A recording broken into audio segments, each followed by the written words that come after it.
Olá, hoje é segunda-feira, 6 de abril. As notícias de interesse do trabalhador, dos movimentos sociais e pela democracia estão aqui no seu jornal. O governo federal socorre os bancos, deixando a população de lado.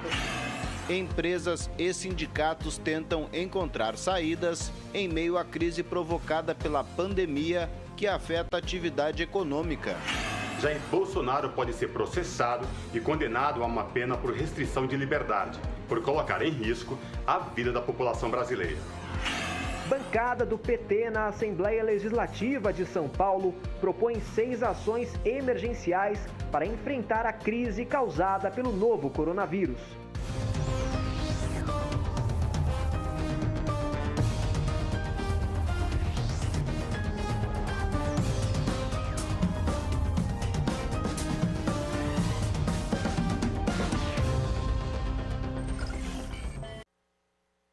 Enquanto a população aguarda a ajuda do governo federal para conseguir se manter durante a pandemia do novo coronavírus, Jair Bolsonaro está mais preocupado em socorrer instituições financeiras. E o povo, mais uma vez, é deixado de lado. A reportagem é de Daiane Ponte. Enquanto milhares de famílias brasileiras esperam um auxílio de R$ 600 devido à pandemia de Covid-19, os bancos já receberam ajuda emergencial do governo Bolsonaro, pouco mais de R$ 1 trilhão, que deveriam ser revertidos em medidas econômicas para facilitar e flexibilizar transações bancárias. Mas, na prática, isso não está acontecendo. Os bancos receberam todas as garantias e não estão revertendo isso em termos de... num contexto em que todo mundo deveria estar cooperando, né, vamos dizer assim, nesse contexto de muita dificuldade mesmo, né, não estão de modo nenhum cooperando no sentido de facilitar o crédito, de reduzir os juros, ao contrário, né? E esse é o padrão do comportamento do sistema bancário financeiro, do setor bancário financeiro, nas últimas décadas. Agora, o Senado discute a PEC que cria o chamado Orçamento de Guerra. O texto, que permite gastos exclusivos para combater a pandemia, autoriza o Banco Central a comprar títulos podres de bancos e instituições privadas nos mercados secundários. Operadores do Banco Central poderão, por exemplo, pagar R$ 100 num título que pode valer menos de R$ 5.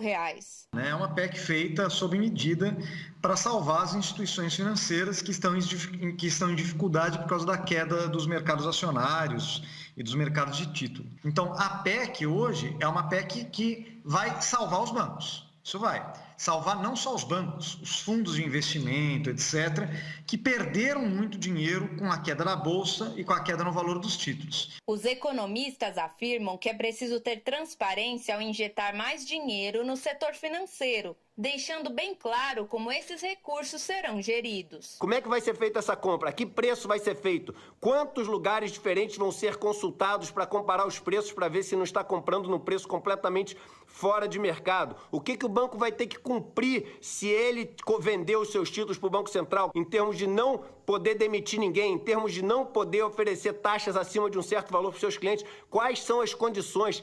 Isso é urgente que seja debatido. Que vendam, mas que vendam sob a nossa vigilância. É importante transferir esses recursos. É importante garantir a solvência e a liquidez do sistema financeiro. Mas, para isso, precisa ter transparência, controle e condicionalidades.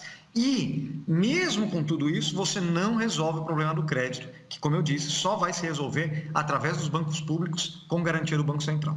Com a pandemia do novo coronavírus, o país, que já vivia um cenário de recessão, deve fechar esse ano com o Produto Interno Bruto em queda de 1,18%. Diante disso, é primordial que o governo federal assuma o papel necessário para conter o aumento da crise. O que é mais importante para o país é que os trabalhadores informais, os vulneráveis, aqueles que trabalham precarizadamente, etc., que eles têm condição material e de renda para cumprir o distanciamento social. O governo teria que enquadrar os bancos, né? Teria que dar um jeito de enquadrar os bancos, porque não é possível, né?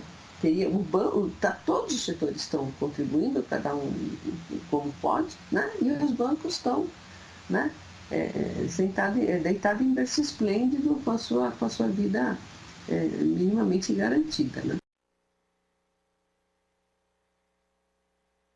Preocupados com a fome em tempos de pandemia, o PT e entidades da sociedade civil estão mobilizados em defesa de um plano emergencial que trata de temas como alimentação, crédito e trabalho.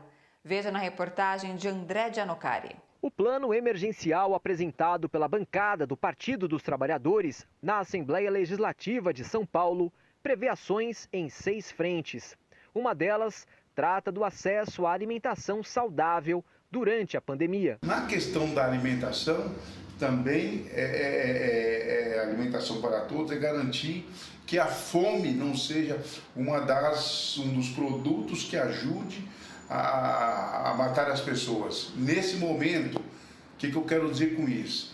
Vamos imaginar aquele trabalhador informal, o trabalhador autônomo, o trabalhador que vendia o pano de prato no farol, o carregador do celular na esquina, aquela bala que é vendida no farol, a caixa de menta, o pedreiro, vários trabalhos que são autônomos que nesse momento estão parados. Então precisa ter o quê? Precisa ter uma renda básica no estado de São Paulo que ajude a garantir que essas pessoas tenham o que comer, tem alimentação garantida para todos. O Fórum Paulista de Soberania e Segurança Alimentar e Nutricional avalia que este é o momento de fortalecer a agricultura familiar. É fundamental nesse período termos ações para combater a fome e, ao mesmo tempo, ampliar a rede de proteção social com serviços públicos de qualidade à população mais vulnerável e também medidas para promover a segurança alimentar e nutricional, a alimentação saudável, porque a resposta do isolamento também pode ser as pessoas consumirem mais produtos industrializados e produtos de baixa qualidade da qualidade nutricional. Então é fundamental combatermos a fome e termos uma alimentação saudável. O deputado Barba, líder do PT na Alesp, defende uma linha de crédito aos produtores rurais. É necessário que o governo libere uma compra de 6 mil a 15 mil reais de empréstimo para esse setor da agricultura familiar nos assentamentos. É empréstimo, ninguém está falando em doação. Que depois, assim que encerrar a crise, respeitar aí 3, 4 meses de carência, eles comecem a pagar as suas dívidas. O documento também reitera a importância do isolamento social, garantir a saúde, ao emprego e a suspensão de taxas públicas, além de uma renda complementar às famílias paulistas de até R$ 1.200. Para implementar todas essas medidas, os deputados do PT propõem a criação de uma Câmara Quadripartite, que é um coletivo formado por empresários, trabalhadores e integrantes dos poderes legislativo e executivo. O grupo vai discutir maneiras de pôr em prática as iniciativas. Discutir a reconversão industrial nesse momento é importante. Garantir que empresas que não são desse setor, mas que possam, por exemplo, produzir ventilador, que possa produzir respiradores, que possa produzir o setor têxtil e vestuário, passar a fabricar as máscaras para uso da população individual do geral e as máscaras para quem trabalha diretamente na área da saúde, não só máscaras, os outros equipamentos coletivos da área da saúde. Como óculos de segurança, os óculos que os enfermeiros usam, que os médicos usam e outros equipamentos mais. Nesse período também começam as consultas públicas sobre o orçamento de 2021. Então é fundamental para que possamos sair do impacto econômico que vai gerar a pandemia, também já termos uma cobertura de cidadania e uma cobertura de proteção social para todo o conjunto da população. O Partido dos Trabalhadores entrou com uma ação no Supremo Tribunal Federal para que o saque do FGTS seja liberado neste momento de pandemia do novo coronavírus. A reportagem é de Camila Piacese. Na petição, o PT afirma que a legislação que institui o FGTS permite que os trabalhadores saquem o dinheiro em situações excepcionais, como a de calamidade pública, já reconhecida pelo governo federal devido ao novo coronavírus. E que liberar o dinheiro neste momento de pandemia é fundamental. A ação que o PT entrou no Supremo Tribunal Federal para garantir que o trabalhador possa sacar o FGTS sem nenhum regulamento do governo federal é para poder agilizar, para poder garantir que os recursos cheguem nas mãos dos trabalhadores o mais rápido possível, coisa que o presidente Bolsonaro tem dificultado e tem gerado muito sofrimento e insegurança na nossa população. Nós entendemos que, se já está posta a situação de calamidade, é possível que o Judiciário autorize esse saque, dada a situação de necessidade que a população se encontra agora. Existem muitos trabalhadores e muitos trabalhadores que já se encontram em situação de extrema necessidade, inclusive sem recursos para pagar comida. Na ação, o Partido dos Trabalhadores aponta ainda que fazer um novo decreto para liberar os saques do FGTS afronta a dignidade humana. A necessidade de regulamentação ela afronta alguns princípios constitucionais, tais como da dignidade humana, da proteção mínima existencial, isonomia, direito à saúde, educação, moradia, alimentação, segurança jurídica e pessoal, da garantia social do FGTS. Infelizmente, o governo dificulta o acesso ao benefício dos R$600 e dificulta o acesso ao fundo de garantia que os trabalhadores, em momento de calamidade, em momento como este, poderia sacar ou tem autorização legal para sacar. O governo diz que precisa ter uma regulamentação específica. O PT diz que o governo pode, desde já, liberar o saque. Pirataria moderna. É assim que o governo Trump está simplesmente confiscando material hospitalar importado da China dos aviões que são obrigados a fazer conexão e tocam em solo americano. O comentarista político João Caires destaca que ninguém está livre disso, nem o governo da Bahia. Um avião vindo da China teve que fazer escala no aeroporto de Miami. O que aconteceu com a nossa encomenda? Uma encomenda de 600 respiradores muito úteis nas UTIs, ainda mais em tempo de pandemia. Essa encomenda foi retida nos Estados Unidos. Chegamos aqui sem ter nada, o avião chegou vazio.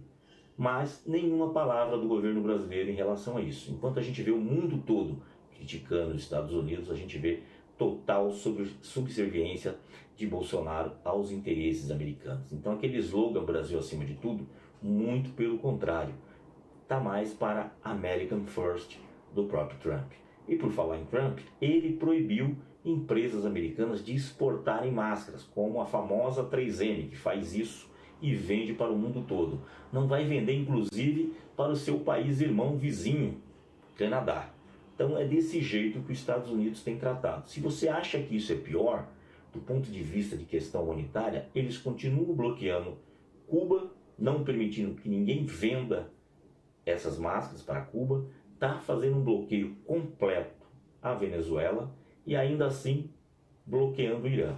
Mas se você acha que é só esses 3 países que eles tratam como inimigos, não. Vejam só o que aconteceu na Europa. A Rússia enviou vários aviões com equipamentos médicos para a Itália.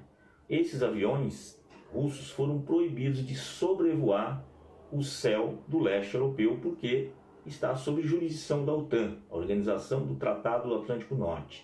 Essa instituição deveria ter sido extinta, mas é uma instituição militar. Ela não permitiu que os aviões russos viessem por cima. O que aconteceria? Em 3 horas e meia, de Moscou até Milão. Os russos tiveram que dar a volta para o sul da Rússia, indo até Sochi, de Sochi passar pelo Mar Negro, subir a Turquia, para depois chegar na Itália, um percurso dobrado.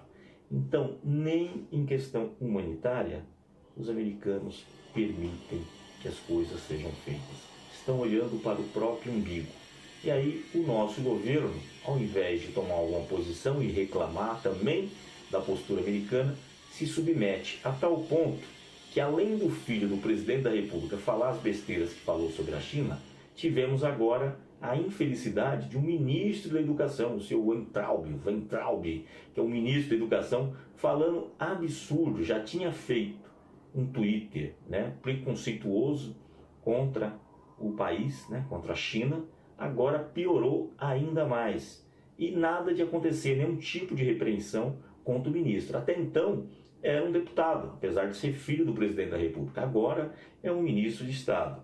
Vamos, assim, implodir a nossa relação com a China, a nossa relação diplomática histórica construída nos últimos 30 anos, vamos perder a relação com o principal país, o principal comerciante, assim vamos dizer, é o principal país que a gente comercia, que a gente tem relações do ponto de vista do comércio bilateral. É isso que Bolsonaro quer? Total submissão aos Estados Unidos? O que os Estados Unidos têm feito para o Brasil?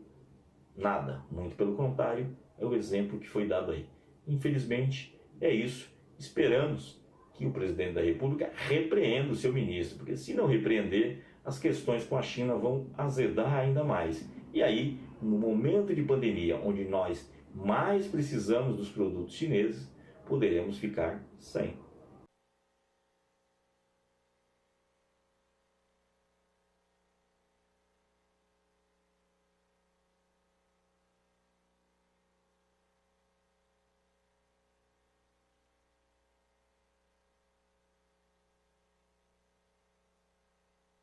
O Domingo de Ramos foi celebrado pela primeira vez em uma basílica de São Pedro vazia. O Papa Francisco voltou a pedir coragem para enfrentar a pandemia do novo coronavírus na Europa. Enquanto o continente começa a dar sinais de queda no registro de entrada de doentes em hospitais, ainda registra os piores números. De acordo com a Universidade Johns Hopkins, a Europa concentra 70% das mortes registradas em todo o mundo. Hoje, pela manhã, o Papa rezou outra missa, mais uma vez sozinho, e pediu atenção para a questão dos encarceramentos durante a pandemia. É possível manter o coração tranquilo durante esses dias de pandemia e isolamento social? A Rede Brasil Atual acredita que sim. Meu nome é Cláudia Mota, sou jornalista na Rede Brasil Atual. Para ajudar a segurar a onda desses dias de quarentena, a rede criou uma sessão, o nome da sessão é Coração Tranquilo. E a ideia é essa mesmo, tentar manter o coração um pouco mais tranquilo nesses tempos de quarentena. Vários parceiros estão participando da sessão com dicas científicas, com seu conhecimento, com seus estudos, para colaborar com esse período. Então, tem uma galera dando aula de pilates online, dicas de yoga para crianças, para a família toda poder praticar junto. Tem dicas de café, alimentação saudável, vinho. E o pessoal da Psicologia Solidária também está participando. São psicólogos de todo o Brasil que estão atendendo os profissionais de saúde que estão na linha de frente do combate ao coronavírus. E eles estão escrevendo também, uma vez por semana, dicas para manter a mente saudável. Além disso, tem medicina ayurvédica, sabedoria da Índia, na alimentação, na saúde. E dica também para os pets, cachorros, gatos, enfim, como é que a gente faz para manter os bichinhos saudáveis também nesse período tão difícil. Então é isso, pessoal. Aproveitem bastante. Está lá no site da Rede Brasil Atual, redebrasilatual.com.br, na seção Coração Tranquilo. Basta você entrar na matéria principal, no assunto que te interessa mais e aproveitar. Daqui a pouco você vai acompanhar uma matéria feita pela nossa equipe do Rio de Janeiro que mostra a iniciativa de um instituto para ajudar a combater a pandemia. O seu jornal volta num minuto e na volta você acompanha essa história.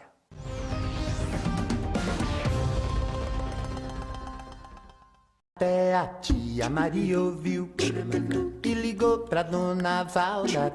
Sintoniza no dial a Rádio Brasil Atual. Lá tem jornalismo de verdade e tem música de primeira, 100% brasileira, sem preconceito e sem jabá. É a Rádio Popular de um povo sem medo de viver e de cantar. Avisa a todos, dá um salve, manda um zap. Essa rádio é nossa voz, Brasil Atual 98.9.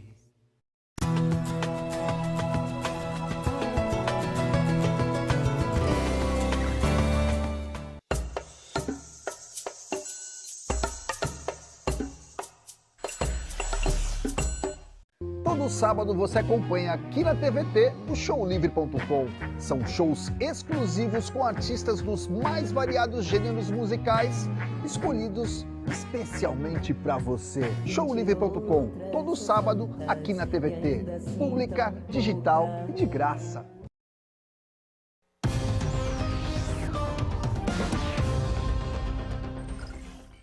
Neste momento de crise sanitária, as instituições de ensino e pesquisa têm papel fundamental.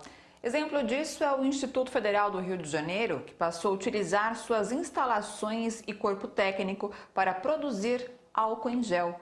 Em falta no mercado, o produto tem sido distribuído para hospitais e comunidades do entorno do Instituto.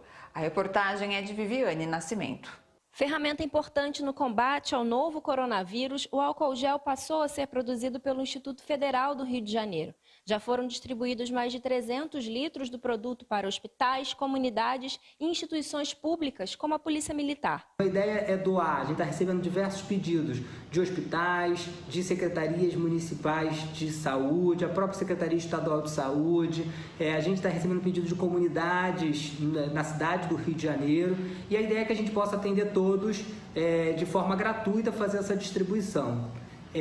Basta também a gente receber doações, então a gente faz esse apelo a você, empresário, que tem uma empresa e queira doar álcool concentrado para a gente fazer a produção do álcool em gel e do álcool líquido glicerinado.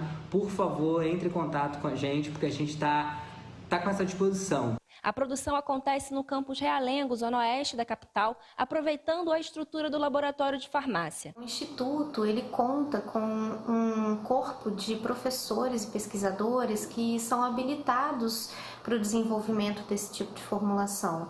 E também contamos com uma estrutura laboratorial que permite a produção dessas formulações, desde que seguindo alguns critérios mínimos para garantir a qualidade desses produtos. Porque, apesar da flexibilização, é preciso manter um padrão mínimo de qualidade para essas formulações. Em outros campos, também estão sendo produzidas máscaras e equipamentos de proteção para profissionais de saúde utilizando impressoras 3D. Foram formados grupos com professores e pesquisadores de diversos cursos para apoiar as produções. A gente fez um cadastro geral na instituição, onde mais de 200 pessoas se cadastraram para ser voluntário, porque a gente está trabalhando no momento que a gente defende o isolamento, defende o distanciamento social. É importante que a gente trabalhe também de forma regrada e não faça com que as pessoas se desloquem das suas casas e possam ir também, mesmo que seja uma atividade tão importante que é a produção do álcool. Então a gente tem trabalhado numa escala, todos são voluntários. Inicialmente a gente está desenvolvendo as atividades com os professores, mas os alunos estão ajudando na base do projeto de forma remota, até porque a gente precisa preservar, além dos nossos servidores, a gente também precisa preservar os estudantes. Os professores estabeleceram em tempo recorde protocolos de boas práticas e de adequação das estruturas dos campos às exigências dos órgãos de fiscalização, como a Anvisa no caso do álcool gel, por exemplo. Neste momento em que as instituições públicas estão na linha de frente do controle da pandemia, mostrando sua importância, fica ainda mais evidente como os cortes na educação e na pesquisa ameaçam o desenvolvimento, a segurança e a saúde da população brasileira. É claro que, nesse momento, a captação de recursos, seja verbas, sejam verbas, seja por doações, assim como a disponibilidade das matérias-primas no mercado, é fundamental para que a gente possa atender a uma possível demanda que venha a surgir nas próximas semanas. Num momento como esse, a gente vê como a PEC da redução dos gastos, ela afeta diretamente a educação e o ensino e a pesquisa. Então a gente entende, a gente já fez essa solicitação, inclusive, o Conselho dos Reitores dos Institutos Federais do país fez uma proposta que a gente possa olhar a educação, a saúde como itens essenciais e que a gente possa trabalhar de forma articulada para que essas áreas do conhecimento não tenham perdas significativas. Trabalhadores da Delga de São Leopoldo, na região metropolitana de Porto Alegre, aprovam proposta de suspensão dos trabalhadores sem perda salarial. Veja na reportagem de Guilherme Oliveira. Na semana passada, a General Motors, de Gravataí, região metropolitana de Porto Alegre, anunciou que entraria em layoff, suspendendo os contratos de trabalho por 4 meses. A medida impactou trabalhadores diretos e indiretos da empresa, entre eles os metalúrgicos da Delga, que fabricam peças para a montadora. Nós estamos já desde o dia 19, estamos parados já. Eu fiquei sabendo, eu trabalho no turno da tarde, né? Eu fiquei sabendo por umas 10 horas pelos outros companheiros da fábrica, né? Que me ligaram me comentando que a empresa queria já uma reunião já, né? De urgência com nós para a gente ver em questão da paralisação, né? Porque o nosso cliente, a GM, já estava parado já, né? O governo ajudando, as empresas não querendo fechar, o funcionário não querendo perder os seus empregos é o norte que nós queremos chegar.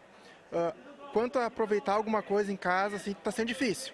Mas vamos aproveitar, estou estudando, muitos estão estudando, procurando agregar alguma coisa para esse retorno no trabalho normal. Nesta segunda-feira, os trabalhadores da Delga aprovaram a proposta de suspensão dos trabalhos sem perda salarial. Durante 2 meses, a empresa pagará 30% dos salários e o governo os outros 70%.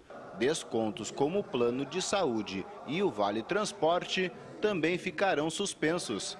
Após a volta ao trabalho, eles terão estabilidade garantida por mais 2 meses. Bom, em primeiro lugar, tem que ter a estabilidade, tem que ter a garantia da estabilidade.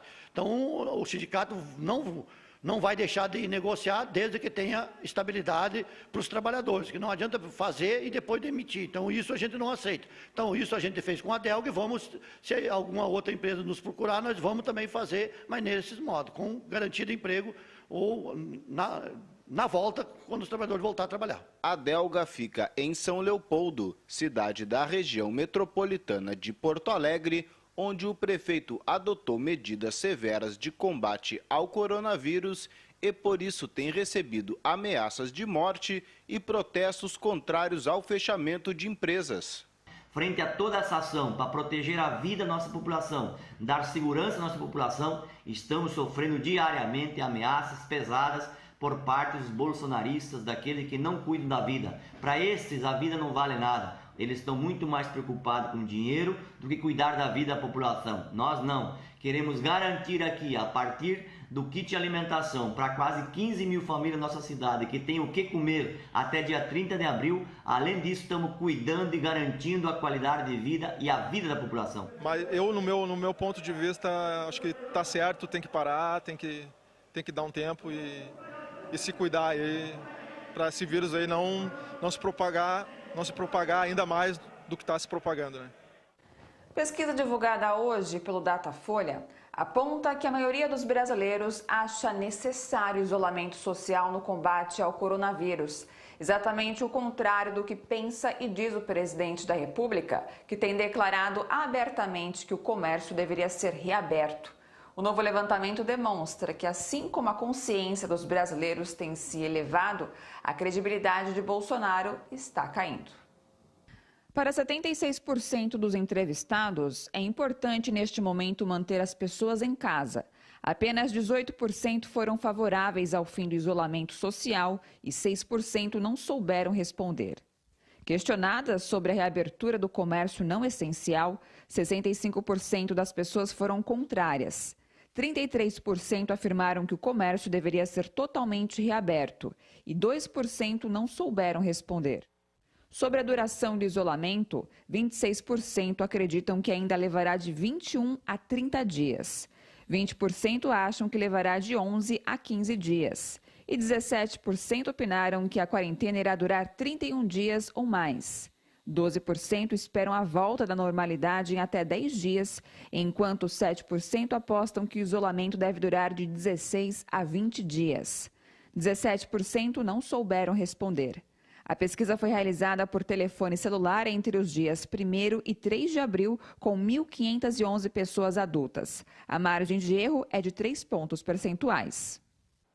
A pedido do CONDEP, Conselho Estadual de Defesa dos Direitos da Pessoa Humana do Estado de São Paulo e outras entidades da sociedade civil, o Ministério Público instaurou inquérito para apurar casos de subnotificação do novo coronavírus. O CONDEP recebeu algumas denúncias de casos de subnotificação para óbitos envolvendo pessoas com coronavírus. A primeira medida foi tentar recolher essas informações, pegar dados que pudessem dar uma base mais sólida para essa notícia que chegava até nós. Nós mantivemos diálogo permanente com a área de saúde pública da Promotoria de Direitos Humanos do Ministério Público do Estado de São Paulo e dialogamos durante quase uma semana até conseguirmos as informações necessárias para que a promotoria pudesse instaurar um inquérito civil. Na semana passada foi instaurado o inquérito civil para poder apurar tanto subnotificações quanto deliberações da Prefeitura de São Paulo no sentido de orientar que determinadas situações não fossem registradas como coronavírus. O que a gente também pode acompanhar é um aumento considerável do número de sepultamentos na cidade de São Paulo. Isso a imprensa tem notificado.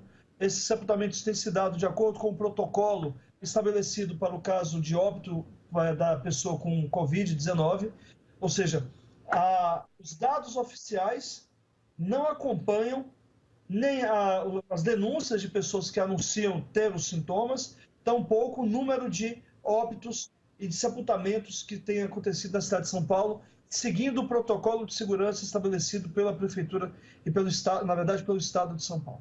A responsabilidade de apuração agora é do Ministério Público do Estado de São Paulo. A Prefeitura tem um prazo, a Secretaria do Estado também tem um prazo para responder ao que o promotor designou, requereu, e a partir daí tem que aguardar as respostas para saber qual o encaminhamento que a promotoria dará. Da nossa parte, nós vamos acompanhar essa apuração. Eu acho que a gente está vivendo um momento singular, não existem respostas prontas.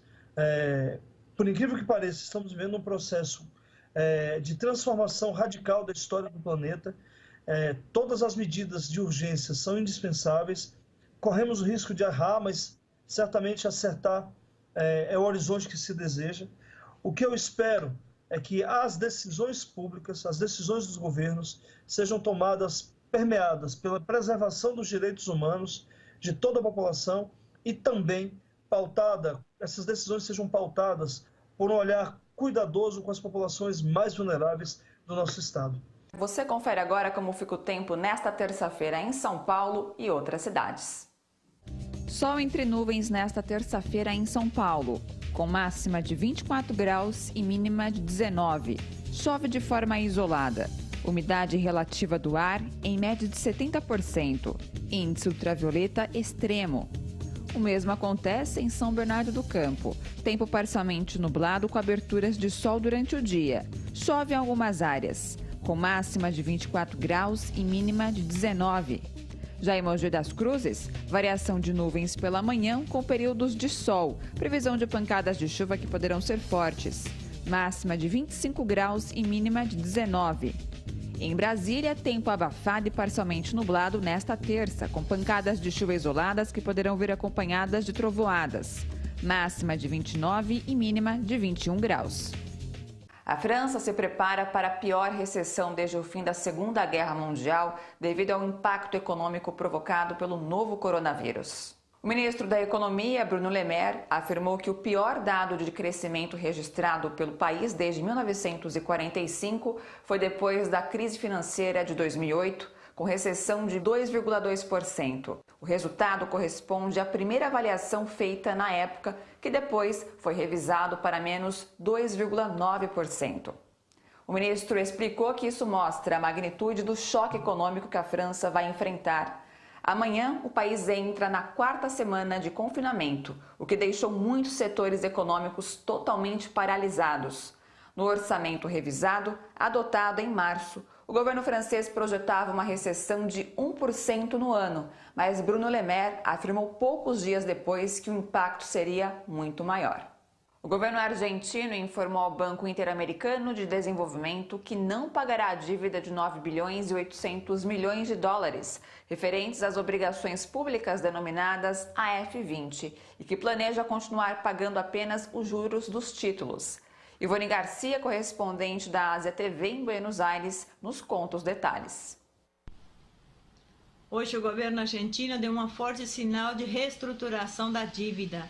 Os títulos estão adiando pagamentos de cerca de 9.800 bilhões que não são passíveis de ações judiciais no exterior e só liquidarão perto dos 3.500 bilhões em títulos em dólares emitidos sob o direito internacional.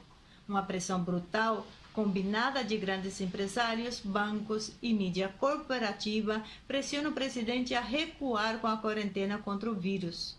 Simultaneamente, economistas liberais aparecem na mídia exigindo a reabertura econômica, dizendo que a Argentina perde 500 milhões de dólares por dia, sem mais dados do que a sua palavra e sem diferenciar atividades produtivas de atividades especuladoras. As empresas automotivas se preparam para abrir um turno de trabalho, sem explicar porque pensam que trabalhar um turno único não iria produzir contágios, e a mídia liberal se esquece que, até no final de abril, se espera que venha uma aceleração dos contágios, enquanto fazem da abertura dos bancos uma causa patriótica. Uma das razões poderosas é que a fuga da moeda estrangeira foi reduzida devido às dificuldades de não poder realizar muitas operações bancárias. Ontem mesmo, domingo, um jornal mais importante do mundo dos negócios aqui na Argentina, o Âmbito Financeiro, publicou uma nota descrevendo as enormes pressões da asa política e econômica na saúde e a situação de extrema fragilidade de um presidente que foi deixado sozinho diante dos poderes reais, ante o abandono de praticamente toda a classe política que foi chamada ao silêncio, jogando então com o desespero de muitos argentinos que hoje não têm renda, e aumenta a possibilidade de que a abertura econômica em etapas sucessivas, em 7 dias, aumente drasticamente. A evolução da doença é a única coisa que pode distorcer uma decisão já tomada. Em quarentena até o dia 14 de abril, a Índia já registrou até agora 4.314 casos de coronavírus. Foram 118 mortes. E a grande preocupação no país é a falta de água, que atinge grande parte da população. Assista na reportagem de Pravin S., correspondente do Brasil de Fato na Índia. 1 a cada 5 pessoas no mundo sem acesso à água vive na Índia. Em tempos de coronavírus, lavar as mãos várias vezes ao dia, como orienta a Organização Mundial da Saúde, é um desafio e tanto para 600 milhões de habitantes do país que enfrentam escassez aguda de água. Hoje, Estados Unidos e Europa concentram o maior número de casos de Covid-19. A falta de experiência sobre como o vírus se comporta em países com perfil semelhante ao da Índia dificulta a elaboração de políticas públicas. Most of the countries where coronavirus has already been in an advanced stage have been predominantly urban areas, have much more urban than India is. We are still 69% rural. The second thing is that much of these changes that are talked about sanitation and hygiene are high on optics in the country, and we are far from being a very hygienic society, particularly in rural India. O médico faz parte do Grupo de Apoio à Saúde do Povo, uma organização sem fins lucrativos que atende quase 2 milhões de pessoas no oeste do país. A entidade ajudou a viabilizar instalações de milhares de torneiras coletivas com água limpa no estado de Chhattisgarh, que chega a passar 9 meses seguidos sem chuva. It's an idea that we are going to work even more so in the next few weeks to ensure that they are properly utilized and show that as an example to the larger population outside our own work area so that they can implement that. Para a presidenta da ONG Force, que se dedica a ampliar o acesso à água e saneamento na Índia, o cenário é mais grave nas periferias das grandes cidades do que na zona rural. 3 das 4 metrópoles mundiais com maior densidade populacional estão na Índia: Nova Delhi, Chennai e Mumbai. Todas elas têm favelas com grande aglomeração de pessoas. In many slums, their primary source of water is a water tanker, which comes from the government. And when the tanker comes, everybody has to go to the tanker and take water from them. And so you will have the entire slum population rushing up to the tanker and taking water at the same time. So social distancing cannot happen. Cada indiano gasta em média 150 litros de água por dia. Nas favelas só estão disponíveis 30 litros por pessoa na torneira. Todo o resto depende dos caminhões-pipa. Para piorar, durante a quarentena, os serviços públicos funcionam em um ritmo mais lento. Because there is a greater insecurity about when my next water will come in, people will tend to conserve water, and so things like washing hands and all will be done less than they are normally done. A Índia está em quarentena até o dia 14 de abril. Até o momento, o governo indiano registrou 4.314 casos e 118 mortes por coronavírus. Um crime contra a humanidade que coloca a vida dos cidadãos brasileiros em risco. Esse é o ponto central da denúncia do presidente da República no Tribunal Penal Internacional na semana passada. Daqui a pouco nós comentamos as consequências dessa queixa. O seu jornal volta num minuto.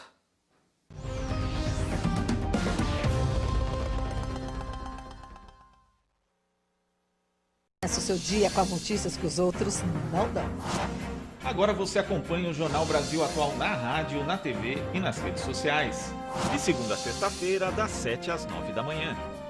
As manifestações e a realidade da periferia. Movimentos sociais e resistência. A voz do cidadão na rua. Diversidade e direitos humanos. Realidades que mostramos todos os dias. Essa é a nossa pauta. Esperamos você! Jornal Brasil Atual. As notícias que os outros não dão.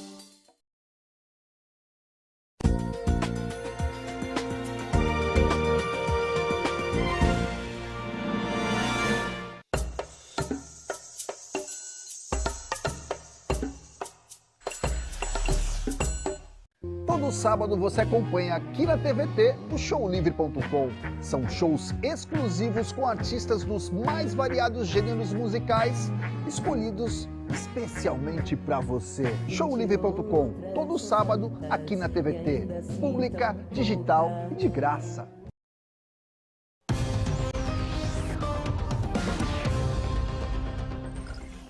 O secretário-geral das Nações Unidas, Antônio Guterres, fez um apelo mundial para pedir proteção às mulheres confinadas em casa no momento em que as medidas restritivas provocadas pela pandemia de Covid-19 acentuam a violência de gênero e nas famílias. Num vídeo em inglês com legendas em francês, árabe, espanhol, chinês e russo, Guterres disse que a violência não se limita ao campo de batalha, em referência ao recente apelo feito por um cessar-fogo em todas as zonas de conflito para um combate mais eficiente contra a doença. Faço um novo apelo hoje para a paz nas casas pelo mundo.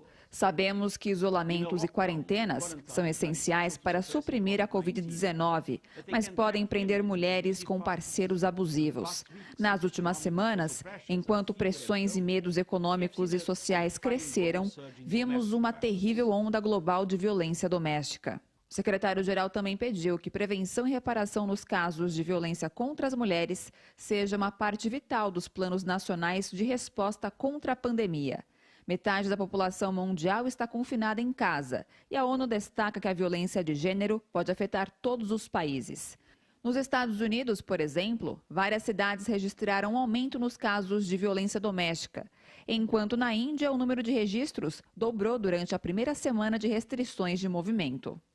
Também está preocupada com o aumento da violência contra as mulheres durante o período de isolamento social é a Confetam, Confederação dos Trabalhadores no Serviço Público Municipal. Diante da enorme vulnerabilidade, a resolução de combate à violência doméstica contra a mulher aponta a necessidade de orientar as mulheres sobre os instrumentos de denúncia contra os agressores, bem como o acolhimento dessas mulheres. Denunciar o sucateamento dos serviços de atendimento à mulher vítima de violência. E a necessidade de promover estratégias específicas para o empoderamento e recuperação econômica das mulheres, entre outras ações. A Covid-19 já infectou mais de 1.200.000 pessoas ao redor do planeta, levando à morte quase 70.000 pessoas. E no Brasil, o presidente Jair Bolsonaro insiste em se referir à pandemia como uma gripezinha ou um resfriadinho. Como se não bastasse, não respeitou uma quarentena obrigatória após retornar de viagem internacional e interagiu fisicamente com apoiadores e comerciantes em Brasília. Declarações e atitudes como essas levaram o presidente Jair Bolsonaro a ser denunciado no Tribunal Penal Internacional. A reportagem é de Cosmo Silva. A representação feita pela ABJD, a Associação Brasileira de Juristas pela Democracia, afirma que o mandatário brasileiro comete crime contra a humanidade ao vitimar a população brasileira diante da pandemia do coronavírus.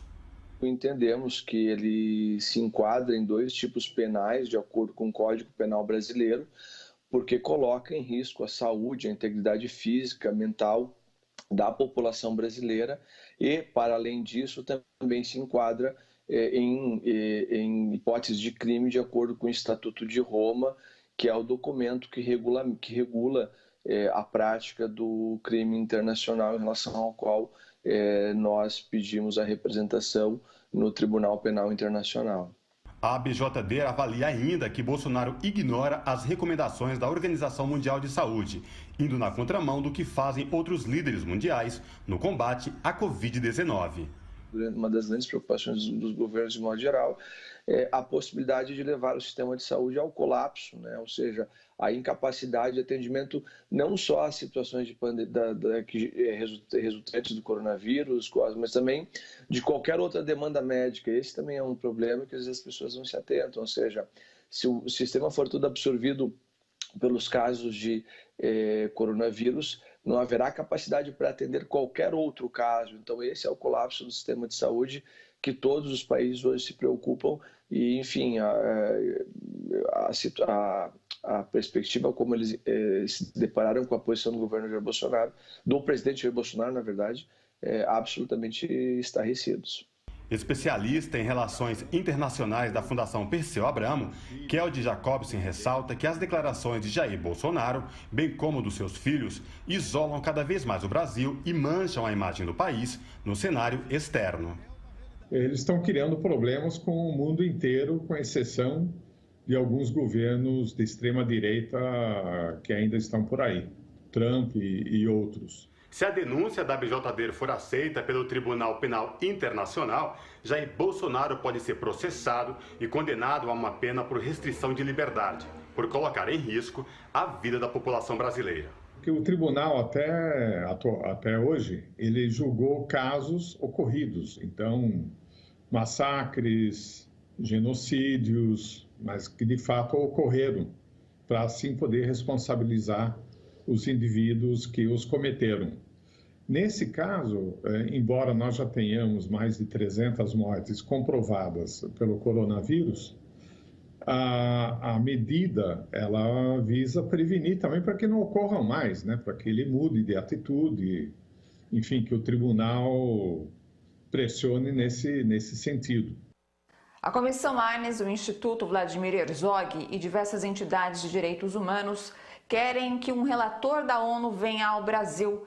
O objetivo é avaliar o comportamento do governo Bolsonaro, que insiste em exaltar o golpe militar de 1964. As entidades enviaram uma petição à ONU depois que, na semana passada, Bolsonaro classificou o golpe de 64 como Dia da Liberdade, enquanto que o vice-presidente, general Hamilton Mourão, elogiou os responsáveis pelos atos de repressão nas redes sociais.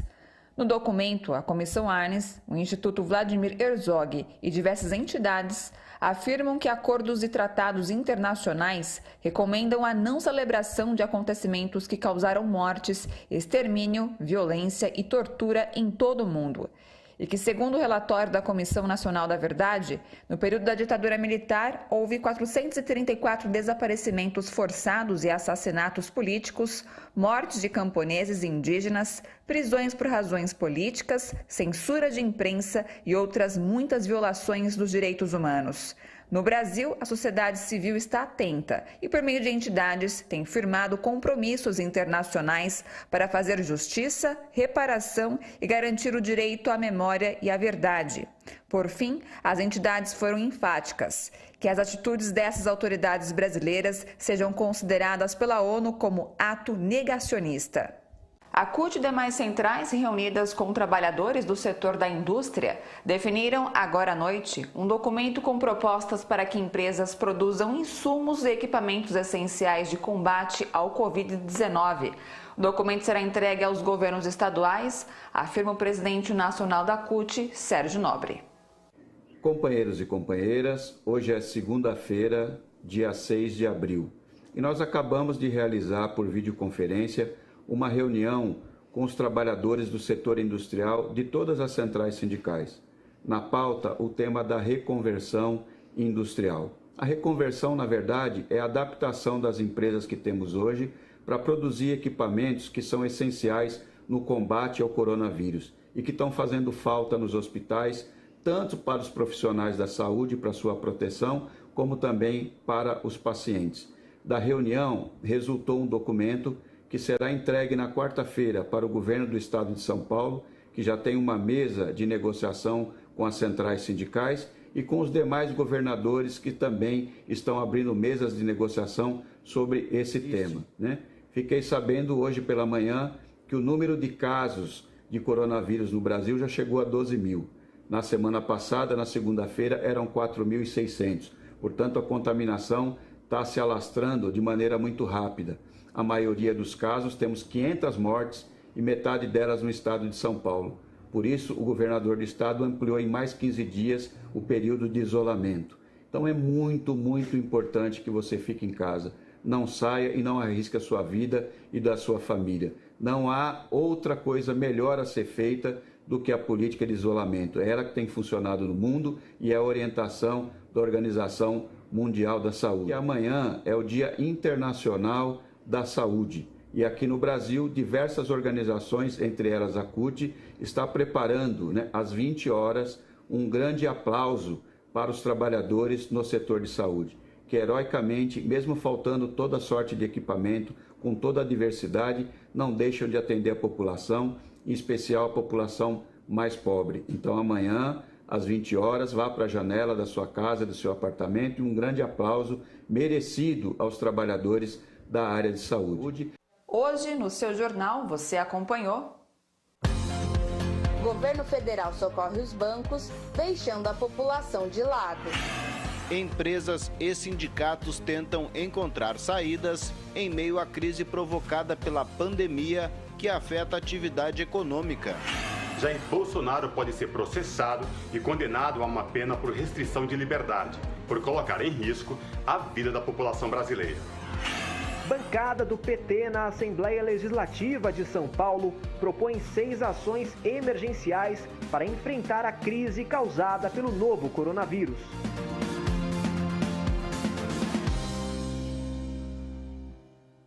A edição de hoje do seu jornal está chegando ao fim, mas é necessário lembrar diariamente: o coronavírus é altamente contagioso e pode matar.